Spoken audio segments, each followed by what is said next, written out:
Welcome back to another Explainer. Today, we're tackling something we all deal with, the art of communication and, specifically, why you have to do your own push-ups. We're breaking down a fantastic session answering a professional named Navi, who asked a really fundamental question. How do you actually build genuine communication skills? Let's get right into it. Right off the bat, we need to bust a massive myth. Knowing English perfectly does not automatically mean you know how to communicate. People get this twisted all the time. They think, if I just master the English language, I'll be a master communicator. Absolutely not. You can have flawless grammar and a massive vocabulary, but still completely freeze up when it's time to actually share an idea. English is a language. Communication, that's a skill. To really drive this point home, the source uses this brilliant thought experiment. Imagine someone who is born in a jungle, and they've never learned a single spoken word, zero language. If they need to ask for a pen, they have to rely 100% on body language. And depending on how badly they need it, that body language is going to be totally different. One person might do a gentle hand gesture, while someone who desperately needs it might look totally frantic. Without speaking a single word, the message gets across. So here is the crucial difference. A language like English is basically a rulebook. It can be memorized, but communication, that is an art form. It's a muscle. People constantly try to swallow the dictionary to impress others with these huge, profound words, while completely ignoring the actual art of connecting. If you're just dropping heavy buzzwords into sentences to sound smart, you might feel clever, but you're totally missing the core purpose of communicating in the first place, which is mutual understanding. And honestly, this perfectly illustrates a famous Harvard study mentioned in our source material. Those specific words you're agonizing over, they only make up a tiny 7% of your total communication. That's it. A massive 93% chunk is your body language, your visual presence, and your auditory cues, like your tone of voice or pitch. If you are hyper-focused on just that 7%, you are literally ignoring how human beings actually receive messages. So, rather than hunting for complicated vocabulary, the recommendation is to master the fundamentals first. And the absolute best part, you can do this right now in your own mother tongue. You don't need English to practice holding strong eye contact. You don't need a new language to work on having confident body posture or being proactive in a conversation. Once you nail down how you deliver a message, the specific words you use become way less of a hurdle. Think of communication as a muscle. If you want it to grow, you gotta hit the gym, right? So how do you build your daily training regimen? Well, you have to train your brain on multiple fronts. Are you reading consistently? Are you taking time to write every day? Not just copying notes, but actually expressing your own thoughts? Are you actively watching great communicators on TV or YouTube to see how they move a crowd? You have to soak up all these visual and auditory inputs to build those good habits. Which brings us to a universal truth. Communication works for those who work at it. This ties directly into what's called the law of paying the price, which you might have heard from personal development legends like Brian Tracy or Jack Canfield. The law is super simple. If you want something of high value in life, you have to pay the price. Nothing comes for free. To explain this law, the speaker in our source shares a hilarious anecdote.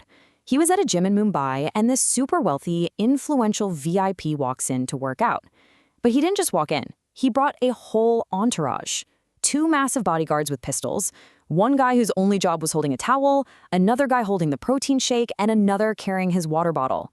It was a massive theatrical production just for one guy to hit the gym.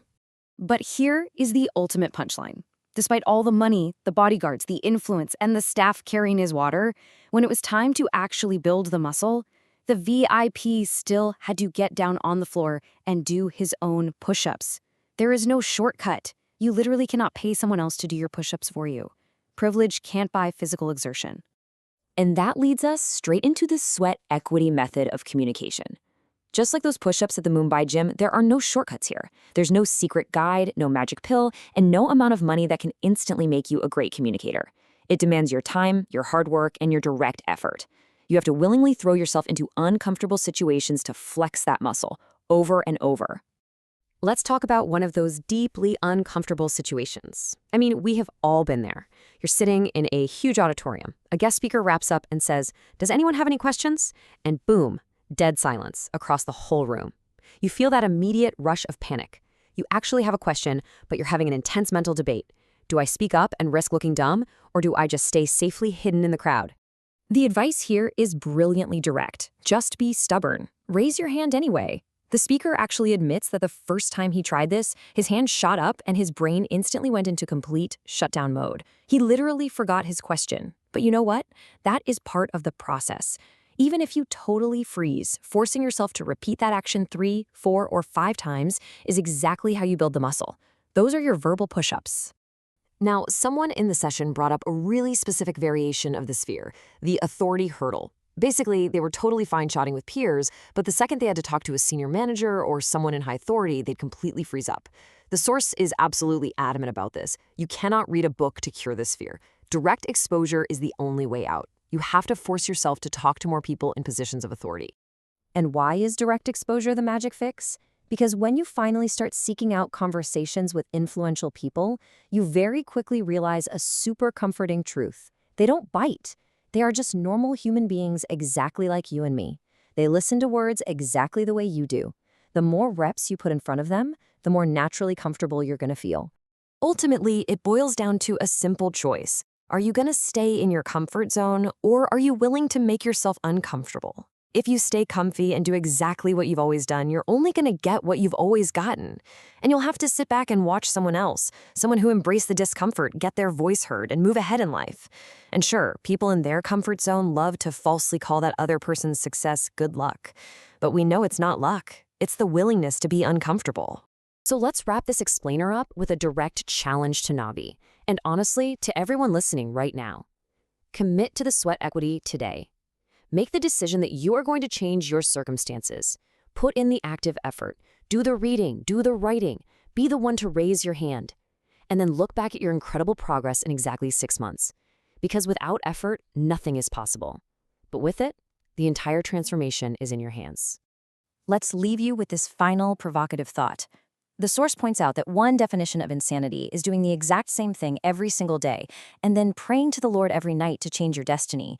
The universe doesn't magically change circumstances for someone who refuses to change their own habits. So ask yourself, are you just sitting around waiting for luck to make you a great communicator? Or are you ready to get down on the floor and start doing your own push-ups today? Thanks for joining us on this explainer, and we'll see you next time.